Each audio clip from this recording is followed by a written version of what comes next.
Hello everyone, welcome back to the session of research paper writing. So we're discussing the research paper writing in which we have already seen the basic IMRED principle and how to, from where to begin. I told that we should begin from the uh, methodology part and we'll go to the research results and discussion, then you go to the introduction and then the conclusions, then you write down the abstract keywords and then the title of the paper. So in this regard, I am just going to go briefly through some of the uh, main components of the research paper, and we'll see that how uh, uh, and what are the components that should be there within that particular topic or within that particular component. Okay, so basically when you look at the title, so what does a title do? It conveys the main topics of the research, and it should highlight the importance of the research. At the same time, it should be concise, and it should be able to attract the readers. And don't worry, my tip to you is that don't try to write down the title in one go. Means what I mean by this is that don't try to come up with a title in one attempt. Okay, don't think that it is a one attempt process. Okay? Just write down the title that you think describes everything for the research paper. Okay, for example, I recently wrote a paper, and what I did was that I wrote down all the keywords that are there in this particular paper, and using that, I formed the initial title. So my title looks something like this: multi-objective optimization of EDM process by using genetic programming technique in conjunction with NSGA3. So as you can see, the title is quite lengthy. So I have around uh, 15 words, 15 to 16 words in this particular title. I wanted to make the title a little more concise. So in that regard, what I did was that I concised it to, suppose, say, I thought that what could be a running title. Again, a lot of the journals also ask you for a running title. Okay, what is basically a running title? Running title is something, what happens is that once you have a particular research paper, you have already given it a title, and then this research paper is published on some pages, right?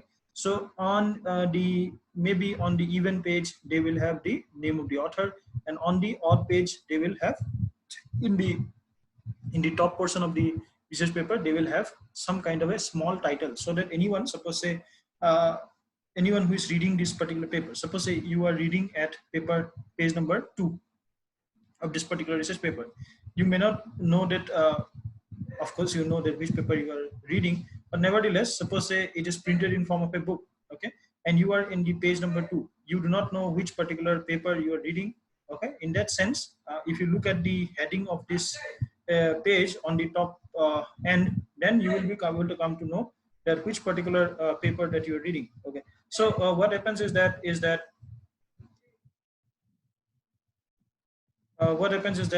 you get to know a little bit about more about this particular research paper. So in that sense, this particular title that you see here, this is kind of a running title. Okay, the first one is the first title that I come up with. It may not be first, it may not be the first title, but it is one of those titles that I come up with, which accurately describes everything that I've done in that particular research paper. Then I come up with this particular short kind of title, which would be the running title. If it is asked by the journal, then I could provide this as the running title. And finally, I settled down for something called this. Okay, like this. So the final title of my paper became an intelligent predictive model based multi-response optimization of EDM process. So what I did in this process was that of this writing was that what I did was that I tried to make the title a little more generalized as compared to the first one. If you can see here, what I have done is that I am again, the title of your paper will also depend on the fact that which particular journal you are publishing in. And why that is important is because every journal has some niche readers, or means some particular category of readers. For example, if I am going to publish this paper in a journal that is on mechanical engineering, then I should focus more on then my paper should focus more on the topic of highlight. It should focus more such that the topic that I'm addressing from mechanical engineering is tackled. At the same time, as I probably have told you, that I also worked in a fair bit on soft computing techniques and the amalgamation of soft computing techniques with mechanical processes or maybe structural processes. So in that sense, if I am publishing in a interdisciplinary kind of journal, or if I am publishing in a computer science journal, in all these three cases, okay, what will happen is that my title should be a little different, because the readership that I'm going to find here is a bit different. So so I should not use industry specific or domain specific jargons. Okay, for example, if you look at this particular title here, so I have used a jargon here called the NSGA tree. So this is a very specific jargon that probably only a small portion within the mechanical community knows of. Again, this particular method is very, very popular in the soft computing. Maybe people from CS or computer science, they easily know about this. Okay, but if my target is ultimately I publish this in a interdisciplinary kind of journal. So if my target is someone who from a mechanical engineer, okay, he may not know what NSGA tree is. So for him, probably a better option would be this. Instead of the NSGA tree, I have replaced it with a more generalized kind of text like multi-response optimization. Similarly, um, uh, you can see another important term here called the genetic programming. Again, genetic programming may be well known, or the genetic programming technique, it may be well known to people who are from that background of research, but it may not be well known to someone who is not into that background of research. So for them, what I have done is that I have used a very generalized term here. So instead of replacing this genetic programming technique from here, so I have replaced it by using an intelligent predictive model. Okay, so basically I have used a more broader kind of term. Now this broad kind of term is more easily understandable by anyone who is not native to this particular method. Okay, now how do I ensure that, okay, we'll talk about this in the next slide, but before this, let me give you a tip that whenever you are trying to write down titles, write down all the possible titles, and then you select the best by refining it further. You ask the opinion of your co-authors, and you spend some time to do this, and then of course you will come up with a much better result than what your first iteration. Okay, so now uh, yeah. So after the introduction, after this title, let me just go into the keywords first, and then we'll describe the introduction. Okay. So now what I was telling you was that in this particular case, what I did was that I replaced this industry-specific jargon of genetic programming with this intelligent predictive model. At the same time, what I did was that I replaced the industry-specific jargon of NSGA tree with the multi-response optimization. Okay. So I replaced this with this. In fact, this was already there, but I thought that this was kind of an overkill. I do not need this, and so I just kept it this. Now, how do I address someone who is interested only in reading a particular EDM paper, a paper on EDM process optimization by using genetic programming? Okay, that is where the keywords come in. So what I will do is that instead of now, since I have replaced this title with this, I have removed the industry-specific jargons, which are energy tree and genetic programming, but they are important components of my paper. So what I will do is that I will move them from the title, but I will put them in the keywords. Okay, because keywords, I can again have limited number of keywords. I can have up to 6 keywords. Most of the journals have at least 5 keywords, so I can have 6 keywords. In some journals, they permit you up to 8 keywords, but generally you can say the average number of keywords that you can have is 6. So in my case, what I will do is that these two particular jargons that I removed from the title, I will move them to the keywords, so that next time whenever someone is searching for, suppose say, genetic programming, he will because this genetic programming is mentioned in my keyword, it will show in his search history, or it will show in his literature search. So in this way also keyword can be helpful. So what are the other rules to set up these keywords? So keywords basically helps the search engines or the indexers to find relevant papers. So if the database search engines can find your journal paper, then the readers can find it too, because ultimately they are looking into this database search engine only. And then by having the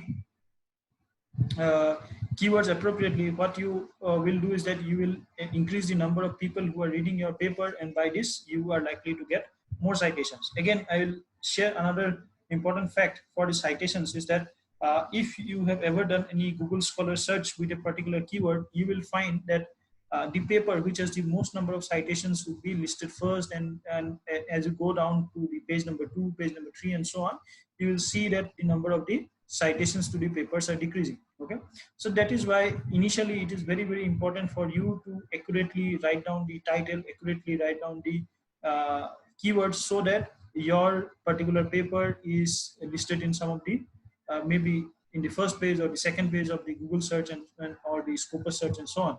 Because if it is available to more number of people, more people are likely to read it, and if more people are likely to read it, they are going to give in more citations. And again, in the process, what will happen is that if you get more citations in the next time searches, what will happen is that your particular paper is going to be listed towards the first side or towards the top. Okay, so because most of the search engine works in that way. Okay, it's basically the same page ranking algorithm that Google use in the Google score. That's a similar kind of ranking algorithm. Okay, we'll not go into that, but the overall understanding that you get from this topic is that uh, if your citations are more, it is more likely that your research paper will be listed first in the Google search or in the Google Scholar search. Okay, so now whenever you are choosing keywords, you need to choose them such that it is a proper representation of the manuscript and it is specific to the field or the subfield. And of course, I told that because there are only a limited number of keywords available, you should use them very, very judiciously. Now, when you write down the abstract, what you should do is that the abstract should be a summary of the journal manuscript. Okay, it is a kind of, as I told you, it is a kind of advertisement for the entire paper. So it is basically a time-saving shortcut for the researcher, because researchers by definition are very busy people. Okay, they do not want to go through an entire paper if they don't have to. Okay, so any researcher who is trying to find out a relevant paper will first read your abstract, and if and only if they find that your abstract is from their abstract they feel that your paper is going to be important to them, only then they are going to download the entire paper and read it. Okay, that is why your abstract is so important. And then the abstract also provides a kind of guide on what the entire uh, paper is about. Okay, and again, the importance of the abstract is such that it should be a standalone. Of course, it should be a standalone, because just by reading the paper, just by reading the abstract itself, you should come to know what you have done in the entire paper. So in this regard, what the abstract should do is that it should accurately describe what you have done and why you have done it, and what you have found and why these findings are important. Okay, these 4 questions, if you write down in any abstract, then any abstract is meaningful. If you can accurately write down these 4 questions to this particular 4 questions, any abstract is important. Any abstract is good enough. Okay, so what basically you should do is that, if suppose say you are an early career researcher and you are not sure that how do I write a very, very attractive abstract, so the next time when you are trying to write abstract, just keep these 4 questions before you. Okay, what you have done, why did you do it, and what did you find, and why these findings are useful and important. Just write down the answers to this particular 4 questions. Maybe you write two lines, or maybe you write 3 lines for the question number 3, and maybe for the other questions you write two lines. Once you do that, you will find that you have pretty much described the entire paper or the entire manuscript. And once you do that, just add in some filler statements to make the abstract a very logical, in a very logical sequence, and now you're done with your abstract. Okay, so you just try to answer these 4 questions, and that's it. This is how easy it can be for writing abstract.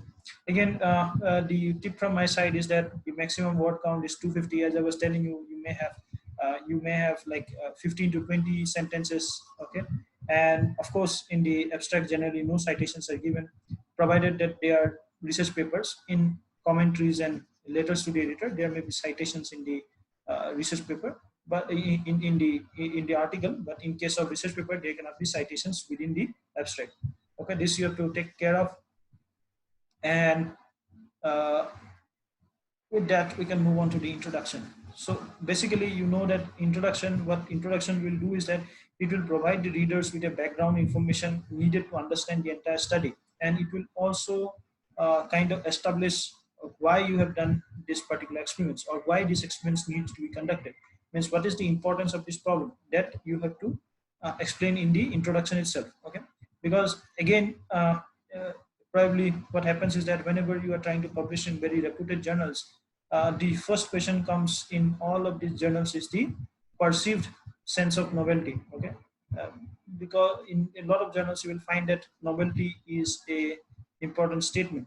Means you have to state that why the research that you have done is relevant and why it is novel. Means why this research that you have done is of merit in the current scenario. Means is it something that is very very relevant, is it something that is important for today's scenario, and if it is important, then why it is important and what you have done to do it, to solve this particular problem. You have to represent this in the introduction. So when you do this in the introduction, so when you do this in the introduction, what you do is that you should provide a very well balanced kind of uh, introduction. Okay. In this, what I mean by this well balanced kind of introduction is that whenever you are going to include some citations, you should cite them in a very unbiased and well balanced manner. For example, it should represent the geographical diversity in your paper. For example, a couple of times when I was reviewing some paper for certain journals, I found that the uh, references that were used in this particular paper were were from a very very specific country. So this is something that I pointed out in the in the review process. I pointed out this in the review process, that is this problem of uh, because you are trying to publish in what is called as an international journal, or in a journal that is read by people from all across the globe, then why are you trying to cite papers from only a particular country? If you are doing that, you are probably hinting that this particular problem is a national problem, or this particular problem is of national interest, or this particular problem is a very geography dependent problem. Means it doesn't have any relevance to someone from, say, suppose say some other country, then why should he go and read your paper? And then of course that is why you should have very well balanced kind of citation. And at the same times, what I mean, other thing I mean by well balanced is that whenever you are giving some citations, you should find some place in your introduction to give conflicting results also. uh, in past I have done that. For example, if I am using certain method, and if I see a statement regarding a particular author is saying that this XYZ parameter should be used, and someone else is saying that no, XYZ doesn't work, ABC should be used. So I should include both of this, provided that both of them are published in peer-reviewed journals. If both of them are published in peer-reviewed journals, then they have gone through some kind of scrutiny before making such kind of statements, right? So that is why you need to give the reference to both of these particular cases. Means you should write that this certain researcher said that XYZ is the most important parameter, or it is the most important thing to look at. Similarly, this researcher too says that XYZ is not that important, rather we should look at ABC. And when you do that, if they have given some reasons for that, that also you should include in the introduction. Means if suppose say someone says that why XYZ is important and why ABC is important, you should give that. And if possible, and if it is possible for you to make a conclusion out of the two, means if you are somehow able to convince yourself that okay, whatever this researcher two is saying is okay, or it is true that ABC is better than suppose say XYZ, then you can also advocate for the fact that for the statement of the researcher two, but at the same time you should also include what the researcher one has told. But when you are saying that you agree with the researcher two, you should also give your opinion based on the facts, that why do you think researcher two uh, is is statement is much more valid than researcher one. Okay, that also you should mention that why do you feel it. Means what is the reason that what is the reason that you are supporting researchers two's claim and not researchers one's claim. So that should also be there in the introduction. Okay. Again, uh, the citations that we're giving in introduction, they should be very relevant. Okay. Again, when we say about relevance, or they should be current, uh, there cannot be a proper consensus among this is because there are certain domains like materials engineering, there are certain domains like energy. Okay, these are very rapidly evolving domains. For example, if you look at the kind of advancements that is happening in the materials, that is happening on a very day-to-day basis. If you see the kind of materials that are used in that were undergoing kind of research 3 years back, there has been drastic improvements as compared to now, means now, right? So as compared to 3 years before. So in that cases, you should, because you are working in that particular area, you are the best judge of the improvement that is happening in this field. For example, if suppose say you are from materials, you know that uh, 3 to 5 years is a uh, big amount of time where a lot of improvements can happen, or where a lot of changes can happen. Again, if you are suppose say someone say from the other domains, like maybe from psychology or maybe from ocean sciences and so on, okay, you know that progress in that area is a little bit slower. Then probably for you it makes sense to have bulk of your citations or your references from say last 10 years. Okay, but if suppose say you are from these newer fields where a development is happening every 3 years, means drastic development. I mean, of course development is happening each year in all the fields. I am talking about drastic development. If you feel that what we had 3 years ago in my field is now outdated, then you should stick yourself to this 3 years, means to the last 3 years. Okay, you should try to give bulk of your references from the last 3 years. Okay, again, at times it is impossible for us to neglect or to do away with the legacy papers. There are certain legacy papers. For example, you suppose say you are working in the area of fuzzy, in any kind of fuzzy, maybe you are uh, working in any kind of fuzzy theory, then you probably know that the paper by Lofty Jade is considered one of the classics, and it has around 1,20,000 citations. Every time you have to describe something on the fuzzy, you cannot do away with the fact that you need to refer to Loftus Jade's paper, which is probably around 20 years to 20 to 25 years old, but you find that that is still relevant now. So based on the relevance, you give the citations, but you should try that the bulk of the citations that are there are new. Again, the definition of the new will differ from field to field, as I told. From materials, it may be 3 years. For like departments like ocean sciences or marine sciences, it may be 10 years and so on. Okay, so you have to decide on what is new, what is the definition of new reference or recent reference for your particular field.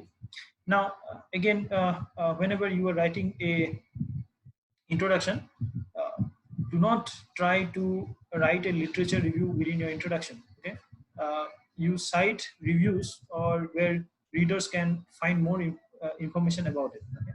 Again, there are some contrary to the facts. For example, if you ask me that whether introduction should contain also literature review, then I would say that yes, a introduction should contain a literature review, but it should not be a descriptive literature review. For example, if you are working in a particular field, try to list out the 10 or the 15 most relevant papers that are relevant to your research. Don't try to include more than that. Don't try to go and write an exhaustive review inside the introduction. Okay? Why you should not do that is because again you have generally page limitations. For example, let me give you an example. If suppose say a particular journal has a page limit, has suppose say a word limit of 6,000. Okay, you have already written the introduction, which is suppose say 100 words, and you know that the references is going to cost you another maybe 500 words or maybe another 600 words, and the introduction has already cost you somewhere. Sorry, the abstract has already cost you somewhere around 200 words. So all in all, 1,000 words in the introduction, 200 words in the abstract, and uh, suppose say 800 words in the reference, already 2,000 words among these 6,000 limit is gone. Among these 4,000 that is left to you, you will probably need another 500 for your conclusion. So 3,500 remaining. Among this 3,500, probably you need another 1,500 for your uh, for your methodology. Okay, so what is remaining with you? Only 2000 words. So now you have to look into the fact that whether I will be able to give my entire results and discussion in 2000 words. If yes, it's okay. If you find that no, I will not be able to provide this, uh, I am going to write little less than this. Probably I'm going to write only 1000 words in the results and discussion. I do not have. I have beautiful graphs and I have very meaningful data in terms of micrographs or maybe some images or so on. But I do not have so much written material to give. Maybe I have only 1000 words. In that sense, it makes sense for you to include a additional literature review where you can now invest your this 1000 words that is remaining in your limit to write down a literature review as a separate section. But again, that is not hard and fast. If suppose say the journal says that you have 6000 words available for you, it doesn't mean that you have to go and write down the entire 6000 words. Generally, if it says that 6000 words is the limit, then probably somewhere around 4500 to 6000 words is the range that the journal will give you. So you can go to as low as 4500 and then you can go to as high as 6000.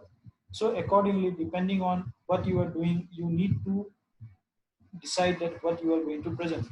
If you have, suppose say in many of my cases, what happens is that most of the research papers that I wrote during my PhD ran into almost 8,500 journals, 8,500 words. So at that time, I found it difficult to find very relevant journals who would publish this kind of long papers. So after finding out such, suppose once I found out a particular journal which allows me to write down 8,000 words. So I didn't want it to. I cannot cut anything from my methodology. From my results, I have already presented only the most relevant results. The only place where I could cut down was on the introduction. So I had to trim the introduction a bit to adhere to that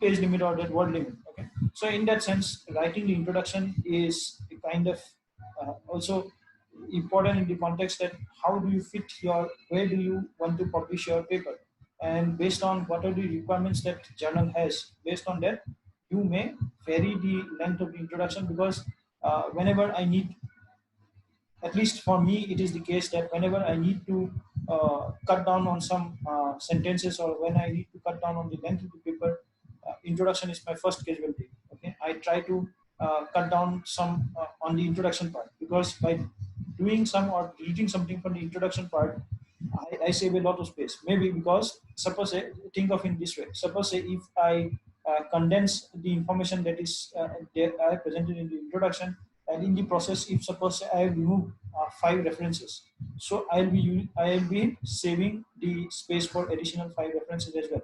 If you think that one reference cost you around 20 words in a particular paper, so I'll be, if I delete 5 references, I will be saving another 100 words apart from the portion that I've deleted from the introduction. Okay. So that is why in my case, generally introduction is the first casualty whenever I need to cut down on the length of the paper. And generally, if you are trying to publish an introduction, don't try to give a very exhaustive literature review in the introduction itself. If you think that you can do a very exhaustive literature review, then why not go for a separate literature review paper? Because literature review papers are a very, very good way to gain a lot of citations, especially well-written literature reviews will get you a lot of citations in the initial years, especially in the initial years, because if it is a very thriving field, if it is a very relevant field, people will flock to read your paper, people will read your paper and they will cite it for a lot of information. Okay. Uh, so this brings us to the next topic, that is the materials and methods. Use subheadings whenever possible in the materials and methods. Describe everything. Uh, Generally, they say that we should describe everything in the past tense, because this is something that we have already done. Again, there are some contrary to the this rules, but generally you should describe them in the past tense. Okay, and then whenever you have developed a particular new method or a new material testing strategy or anything, you need to describe that in enough detail. If suppose say you are using an existing method, if even if you do not give enough discussion on that, and if you cite some work, for example, you say that more details about this particular method can be found in this particular journal, and you cite that particular paper, that is good enough. But if you are describing a new method, you need to be very, very detailed, because someone else will need this information to reproduce your work. Next, you should clearly state whatever the statistical test or parameters, whatever you have used. And whenever you are writing the methods and methods, if you have already selected a particular target journal, go and read the introduction for the authors, and write down the methods and methods based on the instruction that is given there. And at the same time, you may look at some of the published papers in that journal to see that how the methods and methods section is being written. Now, in the results, always try to use past tense to describe your results, and refer to figures and tables in the present tense. Okay, because that are there within your paper. And again, in the English language, we have a famous saying called "A picture is worth 1,000 words." So whenever you are using a particular result, or whenever you are giving a particular result, what you should do is that you should try to use the figures, and at the same time, what you should do is that you should try to describe these figures very, very in a very logical manner. And whenever you are using this visualization in terms of graphs, they should be in a proper resolution. For example, generally in most of the journals will ask you to submit the visualizations or these graphs in .tif format or .eps format with around 300 dpi. So 300 dpi needs to be the minimum amount of resolution that your graph or your visualization should have. Okay. uh, Again, when you are writing the discussion and conclusions, again, as I told earlier, discussion can be a part of the results itself. So uh, whenever you discuss your results and conclusions, especially in the conclusion part, discuss your conclusions in order of least importance. Okay.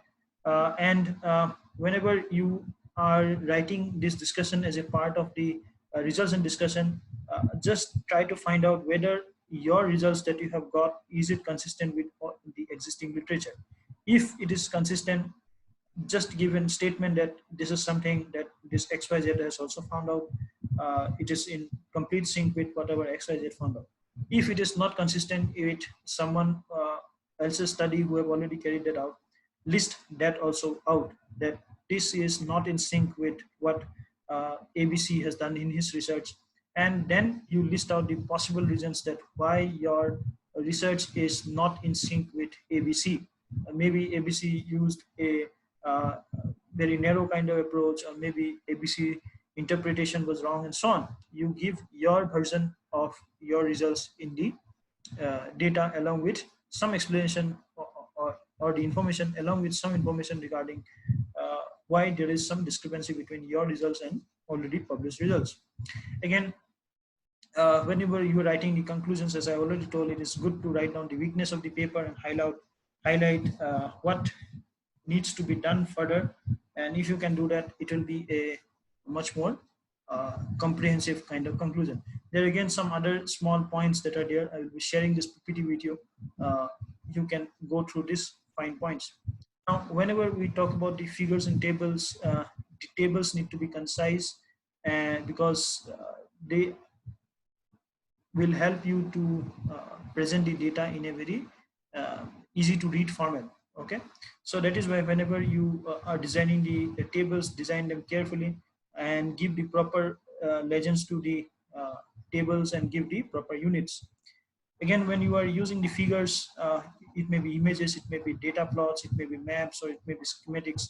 uh, as I told, use at least 300 dpi, and just go into the instruction for the authors of that particular journal you are sending to, and see which formats that they accept. Generally, most of the journals ask for .tif or .eps format. So try to use some kind of graphing software, like maybe like Origin Pro, or maybe a Python, or maybe visualizations in Tableau, or maybe visualizations uh, in R or MATLAB, and so on. So or softwares like Grapher and so on. Try to use dedicated graphing tools. Okay. so that you can make attractive graphs, because these are also very important. Now, whenever you are making figures, unless and until the paper is published, keep the original figures and the original kind of setup files with you, because you may need to address, or you may need to revise these figures based on some comments from the reviewers. So it's better to keep the metadata and the files, or the original files of this images and the table and the figures with you. Now we have the acknowledgement section. I already described about it in one of the first slides, that acknowledgement is a shout out to the fact that to anyone or any institute or any person who has helped you in this particular paper. And when you write down the references, we'll talk about references in a lot more. Whenever you write down the references should be in a very coherent manner, in the sense that most of them, that all of them should be, not most of them, all of them should be in the same format. Okay. Again, how do you decide that in which format do you write down the references? You have to decide it based on what is mentioned in the instruction to the authors in the particular journal. If a particular journal wants all the references in Harvard style, you supply it in Harvard style. If it asks for in IEEE style, you give it in IEEE style. If it asks for MLA or APA, you give it in that format. Again, tomorrow I'll be sharing a small video on how you can use one of the most easy to use reference managers to kind of manage these references, and how you can integrate it with Word, and by a single click you can kind of toggle between, suppose say IEEE format to MLA format, MLA format to APA format, and so on. Okay, this I will show you in tomorrow's classes. And whenever in the references, as I already told, if possible, you mention the DOI. Okay, DOI is basically digital object identifier, which I've already explained in the first session. So if you can see that this is supposed to be the APA format. This says that, suppose say there's a statement within the text, how do you cite it? So within in the APA format, suppose say it says that this theory is awesome. So here you write down who has said that. Suppose as Jones 1998 has said that, and you write in this format. If suppose say it is IEEE format, you just give the number within the brackets and so on. So all this can be managed by using tools like ZRef, or maybe using tools like Mendeley. There are several other tools. Again, you need to provide the DOI whenever possible.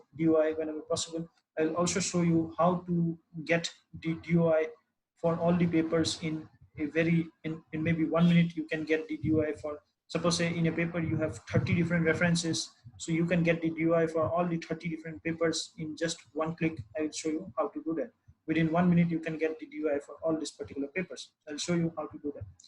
Again, we have the authorship policies. If someone has not, I think this has been well covered in the ethics also. If someone has not made substantial contribution to your paper, then he should not be a part of your paper in terms of the authorship. Maybe you can move him down to the acknowledgement. And whenever you are submitting a particular paper, you should discuss with all the authors, all the co-authors that are there, and all of them should approve the final version before it is published or before it is even submitted to the journal. And from a reviewer's perspective, because I also am a reviewer, I review for more than 50 plus journals, and I have reviewed more than 210 manuscripts, a lot of them for SCIs, bulk of them for the Scopus journals and so on. So in this regard, what I'll tell you is that whenever as a reviewer you are addressing, or whenever as a reviewer you are trying to comment on a work, then you should look at the importance, relevance, and the prevalence of the problem addressed. You should look at whether this particular paper that is there, that is well written, is it easy to understood, is it logically coherent, and so on. And you need to look at whether the data or the information that is drawn from this particular sample, is it accurate in the sense that, is the sample size okay? Is the method that is used, is it okay? Only then can we validate the outcome of the work. Because as I told, garbage in, garbage out principle is applicable everywhere. If you give in faulty kind of data, or if you give faulty kind of methodology, you are going to get faulty kind of results. Okay. And again, what are the typical reasons of rejection? The typical reasons of rejection could be inappropriate, incomplete, or insufficient. description of the paper in terms of statistics or in terms of the samples and so on. There may be over-interpretation of the results, there may be under-interpretation of the results, there may be biased samples, the text may be poorly written and so on. So there again, a lot of text, a lot of papers are rejected from the top SCI journals on the basis of perceived lack of novelty. Again, how to tackle this novelty is that you iterate again and again within your paper that this is something that you have done, this is something that no one else has addressed before, and how you are going to, how your results are going to improve the overall understanding of this particular problem for the scientific community. If you can accurately able to communicate them, then the amount of rejection, especially in terms of the lack of novelty kind of comment, is going to be less. Now, what are the positive sides of rejection? Again, rejection is something that all of us have to uh, address whenever we are publishing a paper. For example, if you look at me right now, I have published somewhere around 53 scopus and somewhere around 28 SCI journals. But if you look at the fact that the first paper that I was trying to publish after, based on my master's work, the first SCA paper that I was trying to publish for my master's work, I was trying to do it in 2014, immediately after I completed my master's program. I was trying to publish my paper in the SCA journal, and believe me, I got rejection from at least 5 to 6 journals on that particular paper. But somehow, finally, I got that paper in SCA journal somewhere around in 2015 after almost 1 year of trial. Now, why was I getting this kind of rejection? That was important to understand. I was getting this kind of rejection because I was not following a lot of the principles that I have shown here in this particular slides. If I go and look back at some of the mistakes that I have done, I can easily understand now that most of the mistakes that I have done during the first paper, when I was trying to publish my first, in fact, the first and the second paper, both my first and second SCA papers are from my master's work or from my master degree or from my MTech thesis. Uh, Again, I appreciate my guide in that sense, is that he also went on to become my PhD guide, because he had given me a lot of freedom to try and experiment. Uh, I could have easily, he could have easily said me that to give the paper to me and I will communicate it for on your behalf, and uh, I will refine it and do everything. But he took the hard route. He told me that you try it for the next 1 year. If you are not able to do it, you come back to me. Of course, I will then help you get it published. So that is what he said. Now, just because he said me this, I had tried it on my own. I have tried it on multiple avenues. I tried submitting the paper to one particular journal, and it rejected that particular paper with some comments. I looked at these comments. I started working on I started to make those improvements in that particular paper. Next time when I got some additional comments along with the rejection, I worked on those and those and those and so on. And ultimately, by the end of, suppose say, almost after the end of, I started trying to publish both my papers, I think initially from 2014, from the starting of 2014, and I could get it accepted somewhere around in the towards the last trimester of 2015. So it took me a lot of time, but in this lot of time, the amount of uh, knowledge development that I had, especially in terms of selecting a journal, especially in terms of approaching a journal, especially in terms of writing a cover letter and all that, was immense. The understanding and the knowledge that I gained during this entire 15 months of maybe 15, or suppose say not even 15, even more than that, it was somewhere around 18 months, was immense. 18 to almost 20 months, it was immense. The learning part was immense. So the learning card, there were times when I would be depressed that I cannot get a simple paper in SCI. I would be depressed. But in all of these rejections, I found a redirection. In all of those rejections, I found something that my paper was lacking, and I was able to improve it further and further. And ultimately, I was able to get it into some SCA journal. Now, based on that learning, I was able to get the later part of my uh, uh, uh, research papers relatively easy. Even now, I face rejections. Even now, on an average, I have one rejection per paper. But that doesn't bother me because I know that rejection is something that everyone faces. Okay, so don't be worried that if you are facing a rejection. Again, in a lot of the papers that we send, we see that maybe a researcher, a particular reviewer has very good comments for your paper. Some other reviewer may have not so good comments for your paper. He may be critical of your paper. He may give you some kind of suggestions. Based on that, it may be rejected.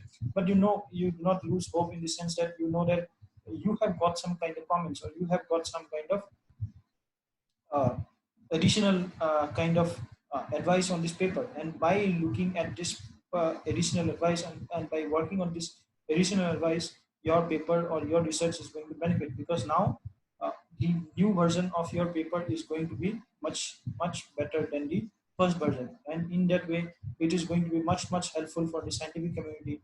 And if it is in that process, you will also be happy, and in that process you will also be able to make a mark in the scientific world in terms of citations, or in terms of reputation that you build in the field. So always try to take the rejection as a redirection. That is my final advice in terms of when you are trying to publish a paper.